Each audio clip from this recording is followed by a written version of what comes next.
afternoon. I'd like to welcome you to the number one internet radio station, intellectualradio.com, an iHeart radio station. I am big and beautiful.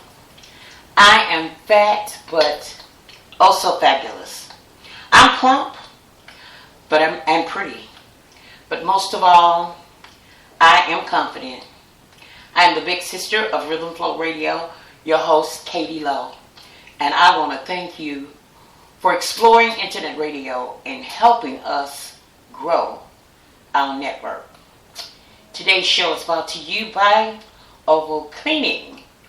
Oval Cleaning Inc., professional cleaning service, commercial and residential, carpet, windows, and floors, office and post-construction. For a free estimate, call Mike at 708-528-6825. That's Oval Cleaning for all your cleaning needs. If you would like to be a part of Rhythm Flow Radio, we are an internet integer that supports independent artists, writers, producers on our platform. If you have a new book, if you have recordings, if you're in a movie, if you're an extra in a movie, if you're speaking, whatever you're doing this in the industry, we want you to share your story with us. All you have to do is give us a call at 708-717-2533 or inbox Marbra Taylor. That's MAUBRATAYLOR on Facebook and share your story with us. Before I introduce my guest today, I just want to talk, maybe I should introduce my guest because she may have an opinion. And it's an opinion about, I know everybody saw it on TV. It's been all over social media. And I have to say something about it. Maybe I shouldn't, but, this is just the way I am. I have to talk about it. So what I'm going to do at this time, I'm going to allow my guest sitting to my left to introduce herself. Because by all means, you know yourself better than I do. Hi, my name is Carolina Davis, and I'm a singer, songwriter, actress, and model from Chicago, Illinois. My main focus is with my music. I've been recording and going just countless of shows. So with me, I'm the type of artist that I write all my own music. I write from experience of things that I have gone through and just life in general, and hopefully that will inspire people. But the thing is that, I express myself through my art. So anything from with the fashion, with the acting, with all that, it's all involved. And, that's basically, with the artistic value of what I do. But there's so much more to it, and so much more of what I want to say or what I want to do with my career and everything. Okay. We're going to get up close and personal with Carolina Davis. We're going to get all in her business because she is from Chicago. Okay? And I always say there is so much talent in Chicago. Okay. But before we get there, I want to talk about what happened on American Airlines. Okay, it's not American Airlines, United. I take that back, United Airlines. And I always say, is United Airlines the only way to fly? I mean, there's so many other airlines, and I know that they have price wars and everything, but I don't know if you're aware that United Airlines overbooked a flight to Louisville. And, I mean, they often overbook flights because I've been on some of them. Yeah. And I have taken advantage of some of the perks that they give you. I mean, because I'm never in a hurry. I'm laid back and I'm slow motion. But they often always overbook. Sometimes they give, they do give you, they give you a cash bonus. They put you up in a hotel. They give you tickets, meal tickets, and they give you drink tickets where you can go and enjoy yourself. And then they book you on another flight. And sometimes they even throw in another airline ticket that you can use later, even though you're getting booked on another flight. Because one time I was going to Florida and that happened, and it comes in very handy when you're like me, not in a hurry. But there was a doctor who was trying to get back to Louisville, Kentucky, because he had to see his patients. And they had overbooked the flight, and they offered these perks to the people that were on the plane, and nobody accepted them. Nobody wanted to get off. Everybody wanted to get to Louisville. And they actually took this man off the plane. They drug him down the aisle. He was bleeding. I mean, it was just, to me, it was just crazy. But the low down part of it, I'm going to show you how gutless they are. Because they were super gutless. They were disrespectful. What they did was they went and they pulled up some dirt on him from his past. And they put it out on Facebook. Because his picture went viral of them taking him off the plane.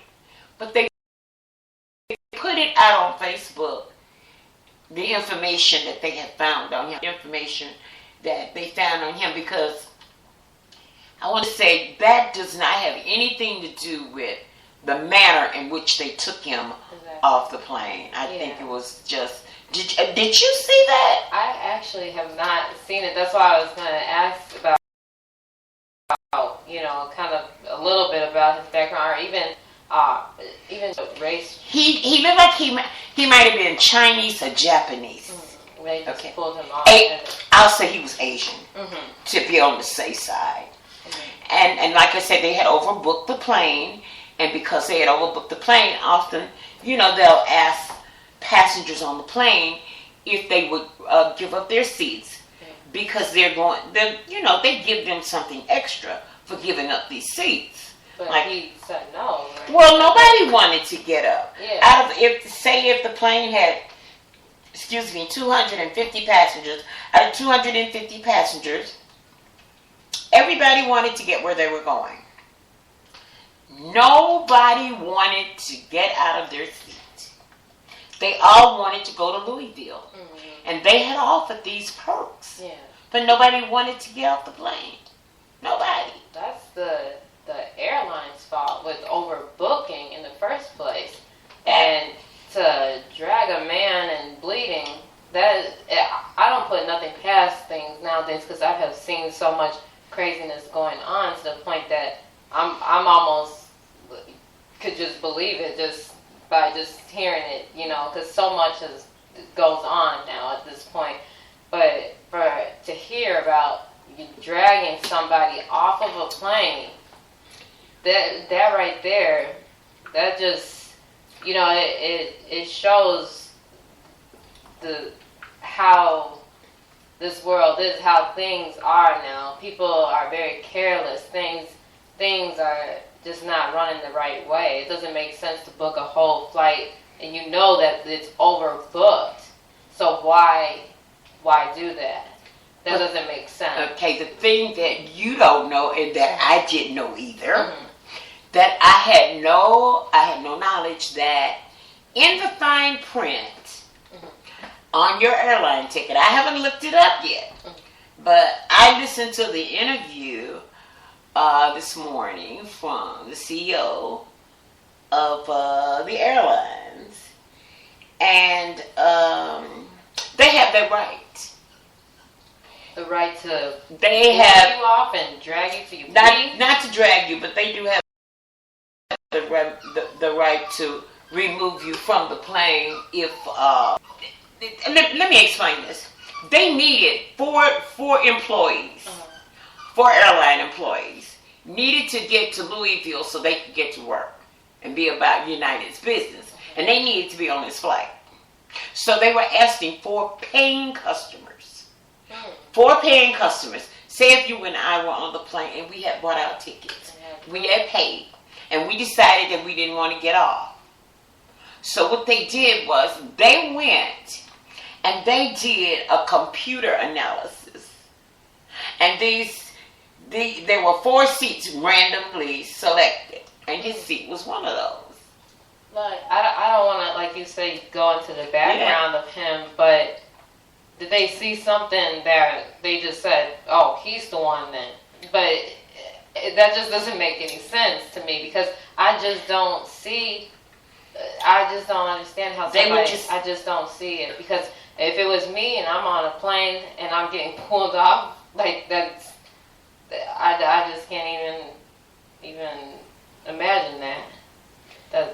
Well, I'm going to tell you, when I heard it, I was floored. I just couldn't believe it. Yeah. Okay? But I just want to talk about it because, I don't know, we live in some kind of world now. We really do. And I'm telling you, this world that we live in, I don't understand it. It's I don't know. I had to get that off my chest. I just think that it slowed down. I have to say this, United, I think it will slow down for you, number one, to go and dig up in his background. Mm-hmm. I don't care what kind of background he's got. That man paid for that ticket. He bought that ticket to ride on that flight. If your employees are not at work, you should do like every other company. Most of them, they should have left early. Mm-hmm. Okay? Instead of trying to catch the last flight out, the employees should have caught an earlier flight so that they should have already been in Louisville. Exactly. To demand someone's seat that they paid their hard working money for. I just think that's low down. And kind of to what you were saying about just how this world has changed and how things are, people nowadays, you see, are so much more careless. They don't have, like, when I was little, I felt love from any and everybody. Like, I could walk fear that I'm going to get shot or killed or snatched.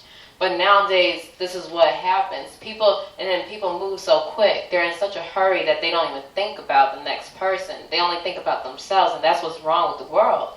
And that, it's going to continue on if people don't actually really, and I'm a person that truly believes in God. Like, you have to, like, truly have that love, not take those steps, and have that love in your heart, because so many people are just for themselves, just on it, and just don't care. They'll let somebody get killed in front of them and videotape it instead of trying to help them. And that's the shame part about it. It's like, well, how is this happening? That's society. That's the society that we live in. And I don't have any children, but I have a niece. And I'm thinking to myself, my niece, she's only 5 years old. I don't want her to ever have to go through this kind of stuff. And I see how the world has changed since I was a little girl. And it's a sad thing. And it's kind of real heartfelt to me. Like, I'm, just even hearing that, so about the airline. So it's a lot. But I just think people, really need to have that type of love back, regardless of, say, religion or any kind of things. That's not what I'm trying to bring up, but it's just... Well, it's a true thing that... love. It's a true thing that if you don't have love for yourself, then you don't know how to respect. You have to have love and respect for yourself. And if you have that love and respect for yourself, then you know how to express love and respect for others. No matter who, no matter how rich you are, or how poor you are. Exactly. These are things that you understand and know. Okay, we're going to get off that because we're here to get your interview. And I want to remind everybody that we started the show off with one of Carolina's songs. And it was I Want to Fall. That's Scared to Fall in Love. Scared to Fall in Love. That's what I want to say. Yeah. Okay. We started the show off with that. We're going to play another one of her songs. And when we come back, we're going to get up close and personal. Now, what part of town was Caroline raised on? And we're going to find out where she went to school. And we're just going to find out how did she get involved in music and everything. So, I Want to Feel What Love Is. Yeah. Is that a good one? Yeah. Okay. We're going to play that one, and then we're going to come back and get up close and personal. Okay.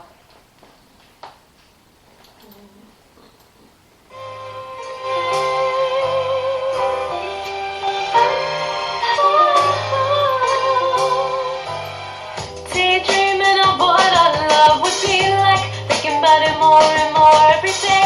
I remember the first day we met, eye to eye, saw how you glanced at me. You said my name and told me about your dreams. It felt so good to me. It meant so much to me.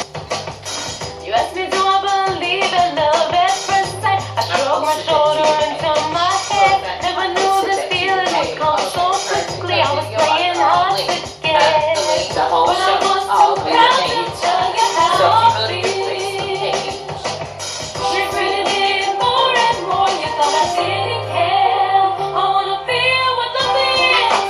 I wanna have butterflies. I wanna be mesmerized. Singing loud by the sound. I wanna feel what love is.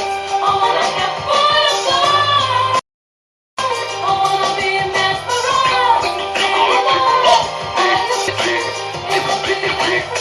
I never got the chance to tell you how I feel, confessing your love to me day after day. I didn't wanna look so desperate, so I pushed away, said I was too busy for this. But in reality, I was too scared to fall in love so quickly. Baby, it isn't me. I gave 1,000 reasons why I couldn't meet up, even though I was alone at home. Never knew this feeling would come so quickly. I was playing hard to get, but I was too proud to tell you how I feel. Regretted it more and more. You thought I didn't care. Feel what love is. I wanna have butterflies. I wanna be mesmerized. Singing loud by your side. I wanna feel what love is. I wanna have butterflies. I wanna be mesmerized. Singing loud by your side. I need you, I want you, baby. I need you, I want you, I need you, I want you, baby. I need you, I want you, I need you, I want you, baby. I need you, I want you, I need you, I want you, baby. I need you, I want you, I need you, I want you, baby. Some people that have I jazz need you, like I want you, I need you, I want you, I guess she was in one baby. deal, so. yeah, so it's like a mix. But it's like I don't like box it completely in because I One want genre. I would say that would be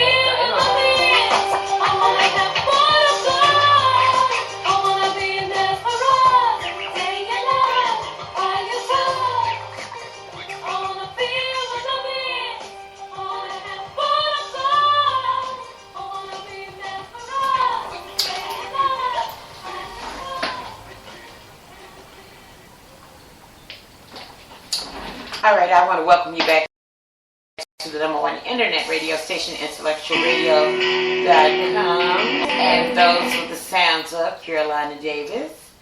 And you know, I was trying to figure a genre to actually, I guess, put her music in. And, I was asking her while we were listening to the music, was she like neo soul? Was she jazz? Because she said she's a compilation of all of three. Yeah. Okay. I want to welcome you back to number one internet radio station, intellectualradio.com, and our radio station. Today's show is brought to you by Oval Cleaning Inc., professional cleaning service, commercial and residential, carpet, windows, floors, and more, office and post constructions. Call Mike for your free estimate at 708-528-6825. Again, I say, if you'd like to be a part of this platform, please give us a call here at 708-717-2533, Monday through Friday, between 9 and 5 a.m. Or inbox Marbra Taylor. That's MAUBRATAYLOR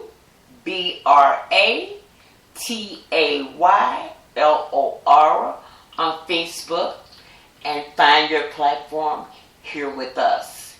We would love to tell your story. Now, Carolina Davis. Yes.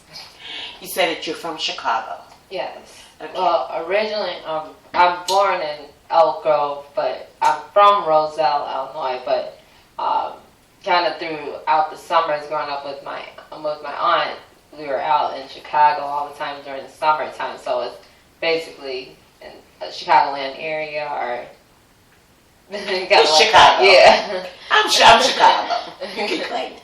All right. You know, there are quite a few people that are claiming Chicago. Chance the Rapper claims Chicago. Somebody else I talked to recently claimed Chicago, and I can't think of who it is right now. But they're claiming Chicago. Yes. That's why Chicago is... Tamara J. claims Chicago. Okay. So there are quite a few people that are claiming Chicago, and that's why I say Chicago is full of talent. Yes. Okay, why don't you tell us a little bit about education-wise? You grew up in Chicago. Yes. Did you study music? Just give us a little background to let us know what made you want to get involved in the industry and in music. Well, it's gonna kind of sound weird, because from the very beginning, since I was a little girl, my mom, she used to play all types of records, from Curtis Mayfield, Marvin Gaye, Sade, just everything throughout the house. So I was always listening to that music, and then she was playing a lot of Dr. Dre, all this different type of music. I fell in love with music so much, and that was just me at like 3 years old. And I remember there was the Dr. Dre, his Chronic album, basically, that he did, and I would always hum the parts that the women would sing. I was humming it. Then I started singing it, and I was so little. And and those songs, the girls was couldn't do that, but I was singing it because I just loved the music. But from basically hearing my mom play all these songs, and just all the varieties, from Michael Jackson and James Brown, and just all types of just everything. And I honestly didn't. I don't feel like I said this is the route that I want to go. It's always been in me, to be honest. Been something that I really felt like this is what my life. This is me. Like, I never decided, okay, one day I want to become a singer. Mm-hmm. It's always been something that I truly I have a passion for. So it's like I'm so driven to the point that no matter what kind of obstacles or what kind of anything that comes in my way, it can't really stop it, because I have been through a lot. But it's like when you are so passionate about something, and you know that it's from God, and you know it's a gift from God, that you just keep on going no matter what. And I know that I tell a lot of people when they don't have a when they ask what are their purpose in life and they don't know, I said, well, what can you not live without? And they have to think about it and stuff, and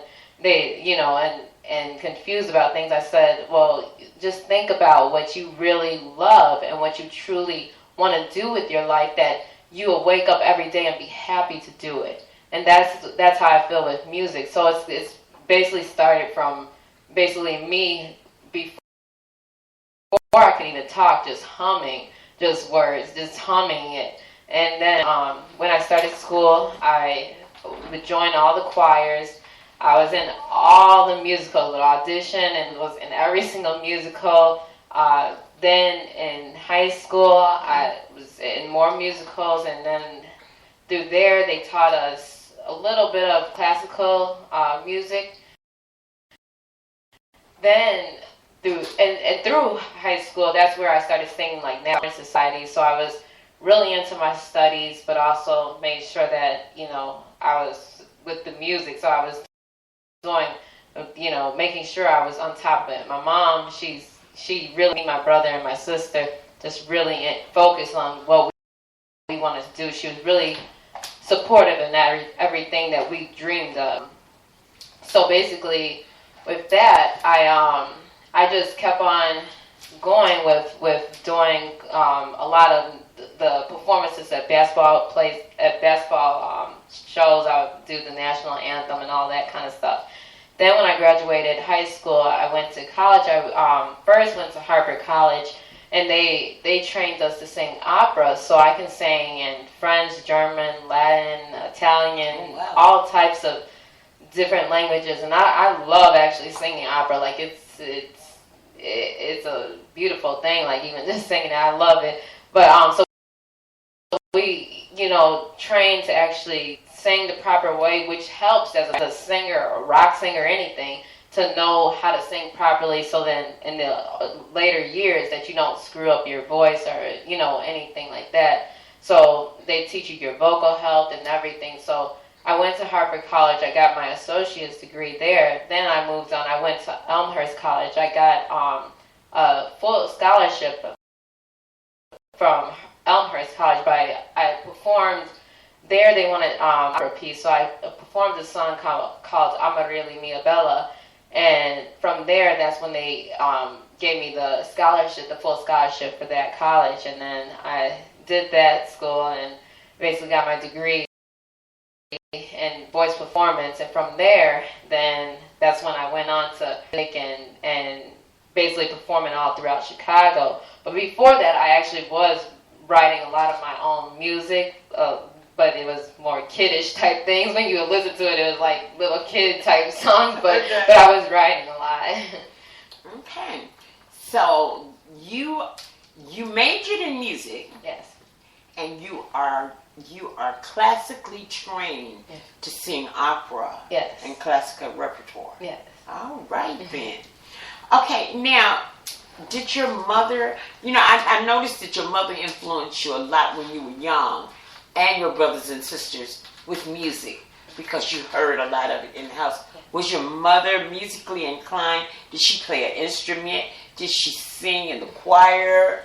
Or she was just a music lover? Yeah, my mom, she's just a real music lover. Like, she just would play all types of music, and that's what made me listen to everything. Like, I'll listen from grunge rock to anything. So she basically, just by listening to her, but I do have people in my family. She's a gospel singer.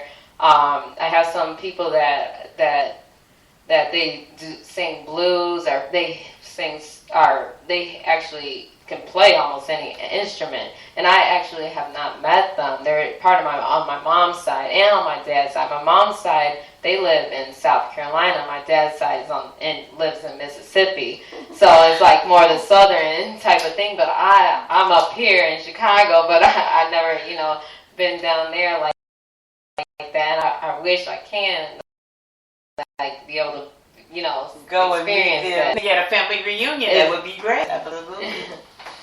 Okay, now, so in so many words, you like all music. I mean, you're not.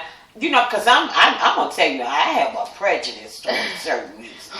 Okay, I listen to it all, but it's some music that I like better than others. Yeah, I don't like. I don't enjoy. Should I say? I shouldn't say that I don't like, but I don't enjoy listening to drill music.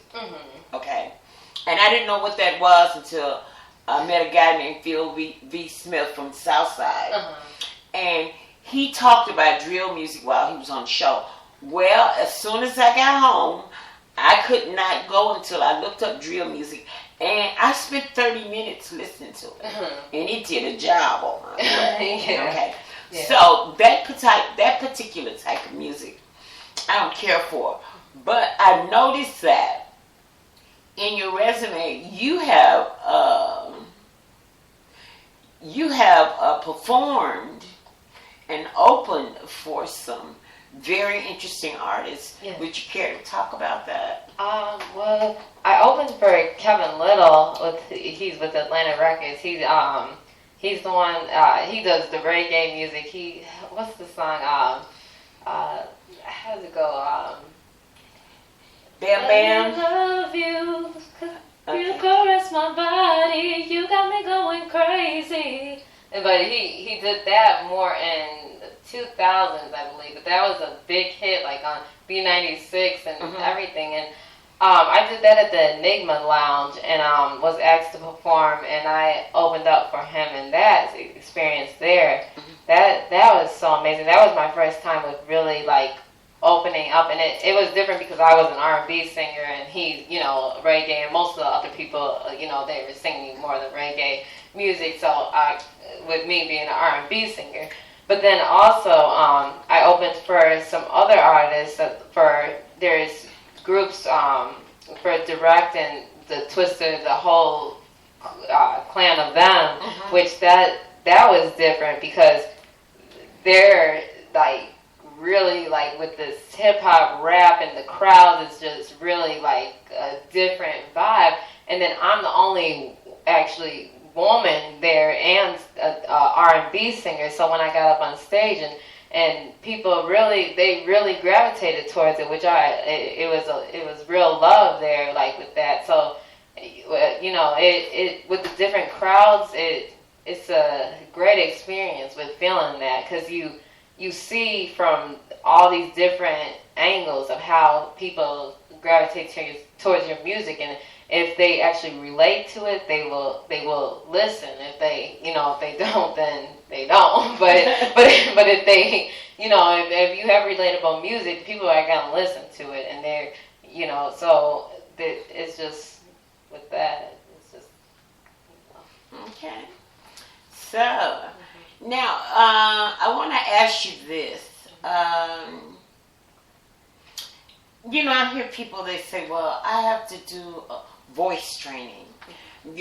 I've heard people say that in order to keep up my voice. So do you have a voice training coach that you use to help you preserve your voice? Yes, throughout school, I had a private voice teacher that was with the school, and then after that, I had a teacher. His name Philip Karan. I don't know if you know of him, but he's a Nobel Peace Prize winner. He's just really an amazing man, and he trained me. And I would say, being a performer, being a singer, no matter how big you are, you have to always have some kind of voice trainer, because even if you will watch documentaries or videos, even Beyonce or Mariah Carey, before a show, they would have their trainer right there, just doing little warm-ups, doing the right thing for their vocals to go out there and do it. So having a vocal trainer is very important to keep on doing it. You can't just stop and then think keep going. No, you need to keep on building. It's going to keep on getting your voice stronger. And I know, like, the more you perform live, the more you do anything, it's just going to keep you growing. But having a vocal trainer is kind of a must that you need in this industry by being a singer, because it's for your own health and for your own good, and especially also, you know, with the with how to take care of your body, with covering up your throat, and make sure that, you know, you don't get sick when you travel. Make sure you have a lot of fluids. Make sure that, you know, you're drinking a lot of tea and things to make sure that your vocal health, and you're doing your daily warm-ups with your vocals. So it's a lot in it that many might not know, but it's something that you have to stay on it no matter what, and no matter how big you get. Even say Michael Jackson had that. Like, you if you're serious and you really love your stuff, you're gonna take care of yourself, and it's basically your vocals. That's what you have, and it's just like with your body. You take care of your body, you take care of everything, you know. So. Oh, okay. Now that's something. That is something really unique. So you need that vocal coach, and you said they do their warm-ups before they perform. Okay. All right. So you got, how did you get into, because the first time I saw you, I was at, I can't even think of the name of it, but it was a fundraiser for domestic violence with Michael Hopkins up on the north side. And I saw you perform there. Okay, but you also modeled, didn't you? No, I actually didn't model that day. I don't know why I thought you modeled that day. Everybody was asking me, did I model? Since I do model, but but that night it was just me performing. Okay. Yeah. All right. So now you know Michael has he has a fundraiser that's coming up in May, I believe. Yeah, May 18th. May 18th. Are you a part of that? Yeah, I'm actually going to be performing. It's on breast cancer awareness. Breast cancer awareness. So I should see you there. Yes. Because I will be there. Okay, great. Yeah. So now, do you have, I know that there's a lot of your music that I personally looked up myself on SoundCloud. But you said there's also a lot on on Reverb Nation. It's www.reverbnation.com, and then you would put /Carolina Davis.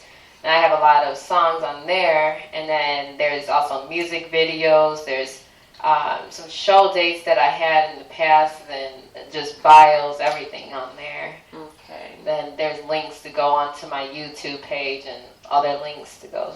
Okay, I wanted to also ask you, when you performed with Kevin and Twista, were those the biggest audiences that you performed in front of? I would say, that they were probably one of the biggest ones that I would say that with performing.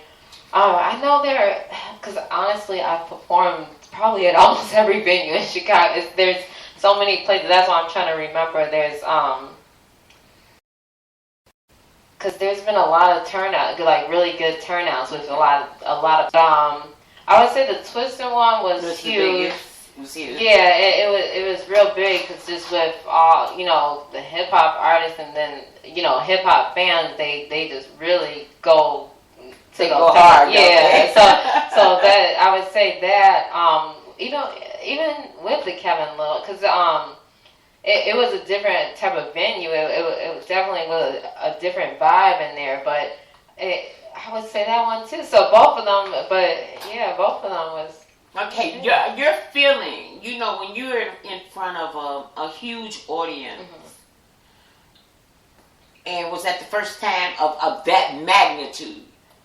I know you've been in front of big audience before, but we say a huge audience of that magnitude, sometimes that adrenaline, it feels a little bit different. You know what I'm saying? Well, I would say with my original music, that was about the first time, because before, like, when I, you know, in musicals and things, there's big crowds and everything. But with my original music, yeah, that was basically my first time. Like you said, the adrenaline, it pumps, and then also that it was more the time when I first started doing my original music and everything. So I'm making sure I'm practicing just so hard and doing all this kind of stuff, but it's the feeling of it. Like I always tell people, when I'm on stage, I swear that's my glory. Like it's such a good feeling. So it's like it really just makes me even sing harder. Like when I know when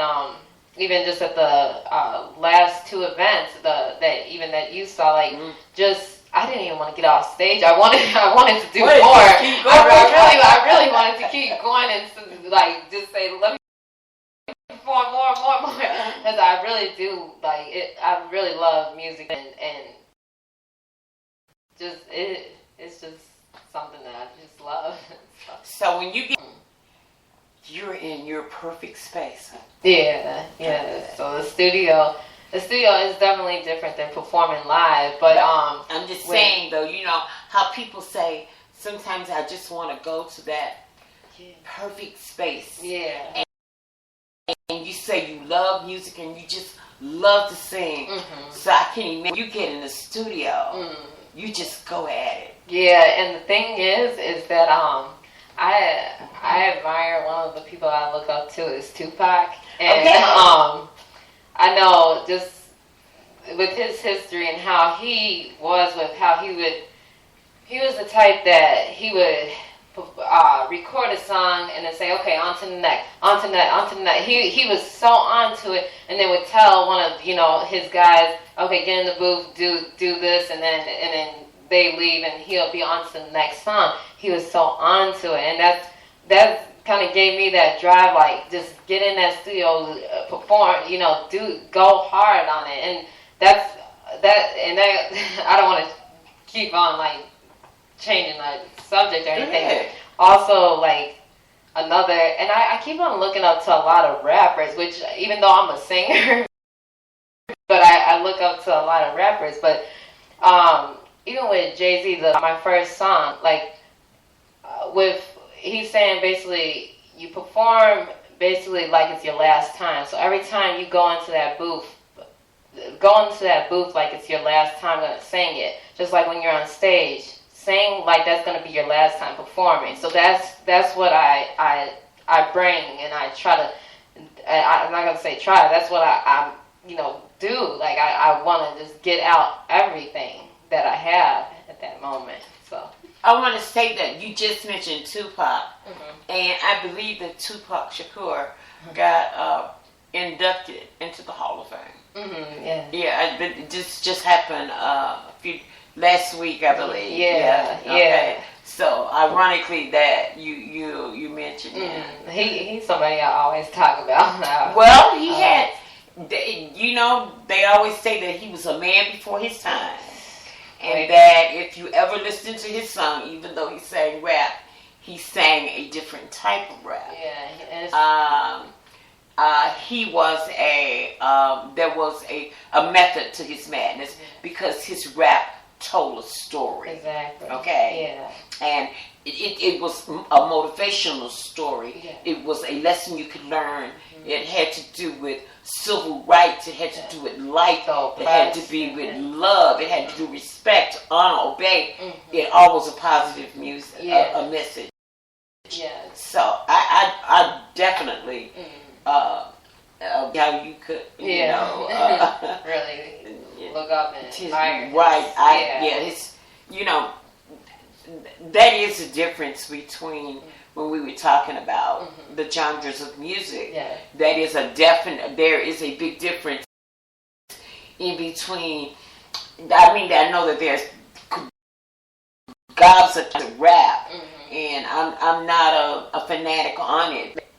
That drill music, I don't care for that gangster stuff, but the rap that Tupac